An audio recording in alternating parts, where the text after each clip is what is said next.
Dramatic interpretation, or DI, is a single-person event that includes an 8 to 10 minute memorized, published speech with a 30-second grace period. Most scripts are dramatic in nature, and rules include you may not have any props, which includes hair, clothes, or items, so everything is acted out, plus it has to be memorized. In between your teaser, which is 1 minute of your piece, you should have an introduction, which basically gives a synopsis of what your piece is going to be about, and it should include the author of your piece and what your piece's name is. Some vocabulary interpretation includes blocking, which is when you use movements to show your scenery or props, because you're not allowed to use props. Or cutting, which is when you take lines out of your script to meet the time limit of your piece. Cutting is kind of like hopscotch. You can go forward, but you can't go back. Meaning you can take lines out of a piece, but you can't add any in, and you can't rearrange your piece in any order. The last vocabulary word would be popping, which is movements to differentiate different characters, which could either be voice inflections or posture changes. Here's an example of popping. Breaking headline news. Currently, a bank is being robbed. There are 3 hostages. One's tied up with ropes, their mouths duct taped shut, and all against their will. Back to you, Chief. The demands of the perpetrators are still unknown. We are waiting for the demands. Hand donuts. Where's that, Larry? Thank you, Chief. And remember, even though you heard it first on CN News, I tell it better, because I'm pretty. Hey, Ruby, what's that in the sky? Is that a bird? Is that the ozone layer? No, it's me, Remarkable Man.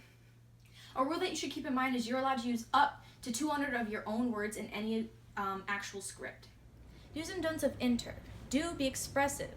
No one wants to watch a toneless and emotionless piece, but don't be afraid that others are going to laugh at you. We're all inter. We're in it together.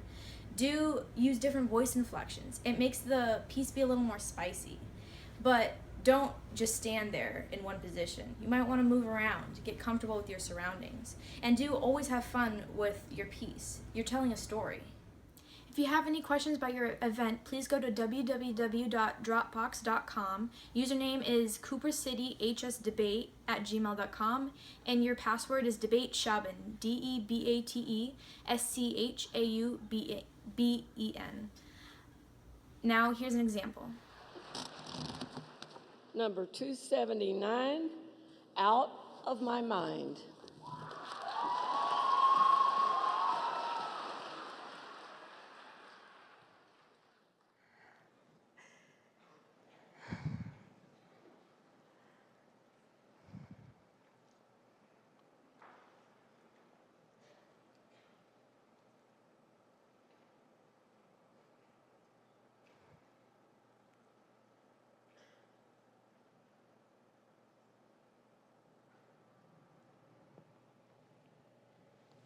For a long time, it was just me and Ollie. Ollie and Melody. Melody and Ollie. Ollie. And you know, I definitely think that Ollie's life is worse than mine, though, because, well, he doesn't have good thumbs like me, no. Because Ollie's just my goldfish.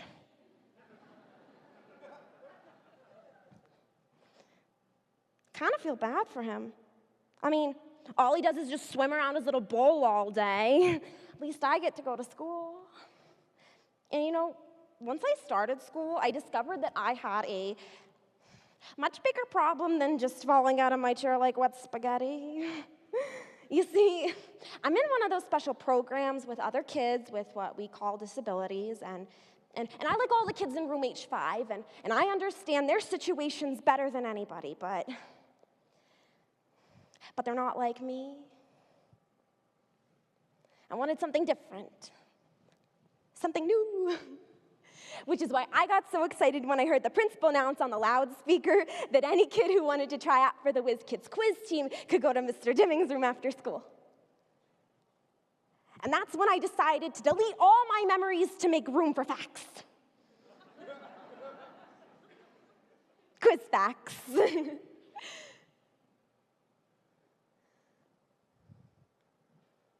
According to an article published by the Journal of Ichthyology on the patterns and schooling mechanisms of fish, Fish demonstrate a propensity to school with individuals of similar size, shape, and activity, rejecting those with odd behaviors. Human behavior parallels this phenomenon. Our inability to understand and accept those who are different from us results in the stigmatization and alienation of those who are just trying to fit in. Until we learn to recognize these behaviors, we will continue to hold back these individuals from reaching their true potentials. The more inclusive we become, the more likely it is that we will see growth as a society and as individuals. Out of My Mind by Sharon Draper.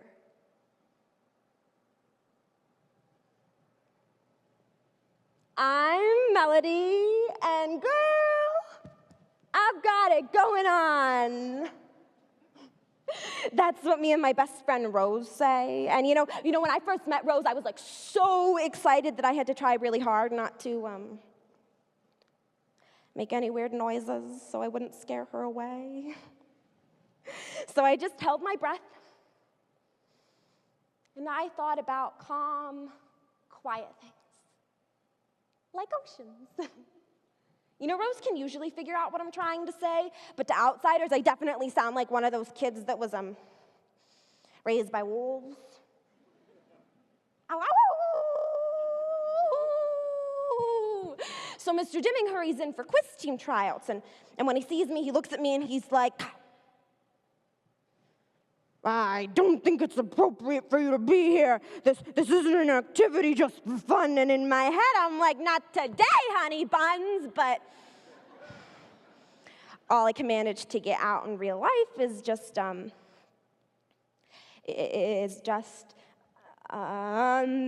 here to take the test.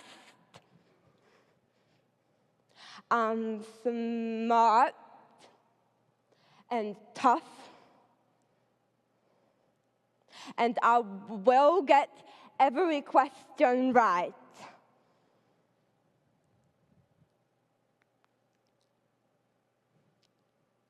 And I did.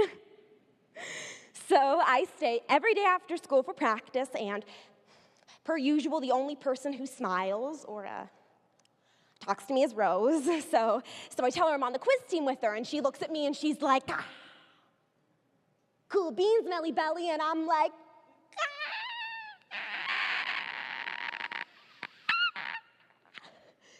cool beans.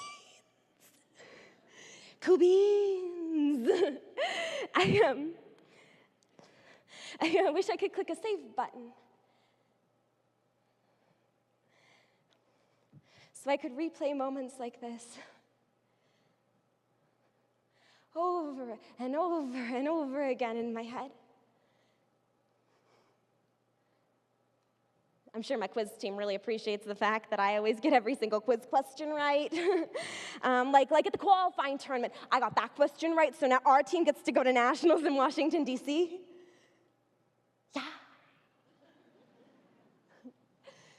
So the morning of the flight, me and my mom go to the airport, and we walk up to the lady at the counter, and we ask her about the noon flight. But then she says, canceled. And I'm like, canceled?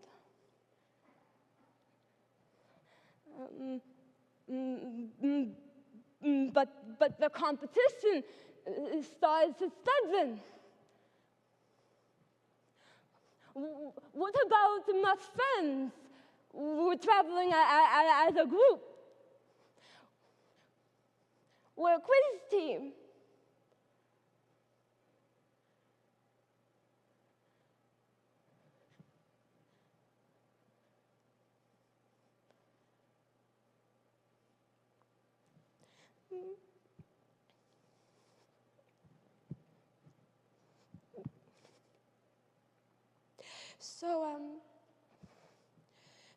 So the rest of the team went out to breakfast that morning without me.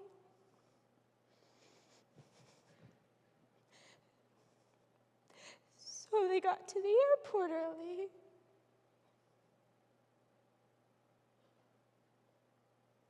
so they could get on an earlier flight.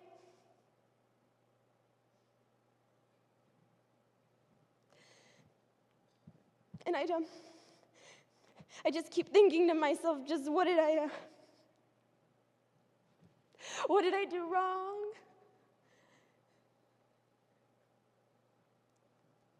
But when the quiz team goes back to school, then I do too.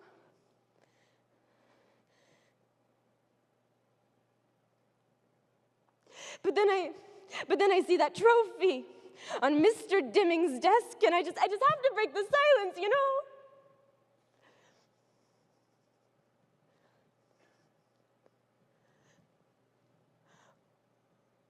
Why did you leave me?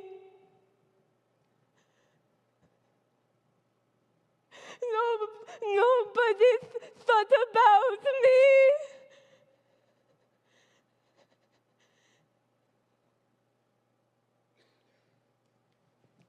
And there's silence.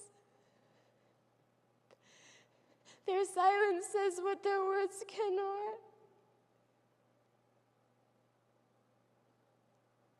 It's better without me.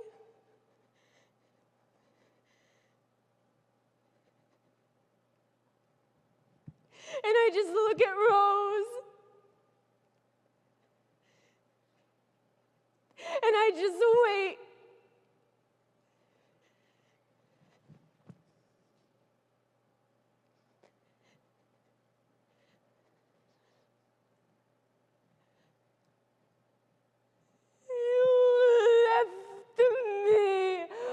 On purpose. How could you do that to me? Were you all embarrassed of me? Thought I would hold you back because what your body looks like has nothing to do with how your brain works. You so don't know that by looking in the mirror.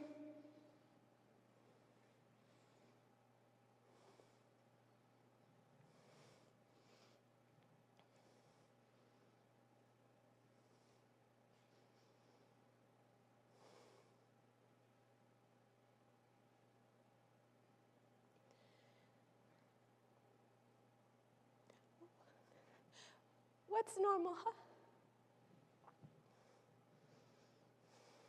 Is what they did to me normal? Because being in an inclusion program doesn't mean I'm going to be included, does it?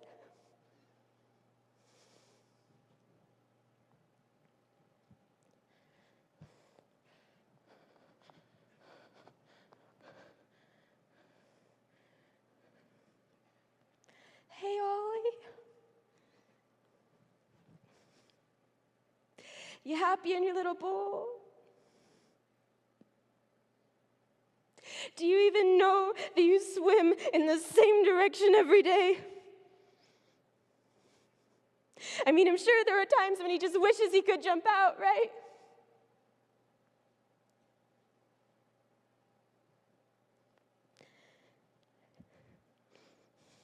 And I feel a lot like Ollie.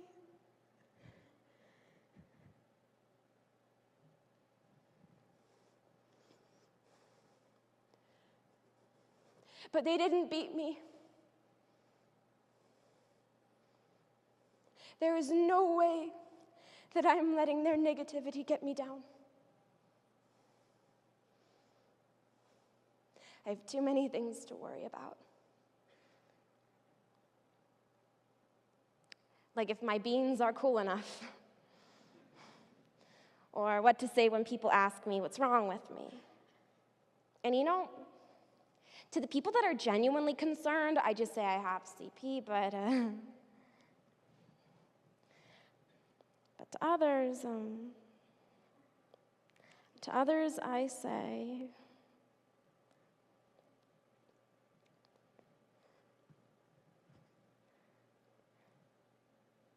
everybody has a disability. What's yours?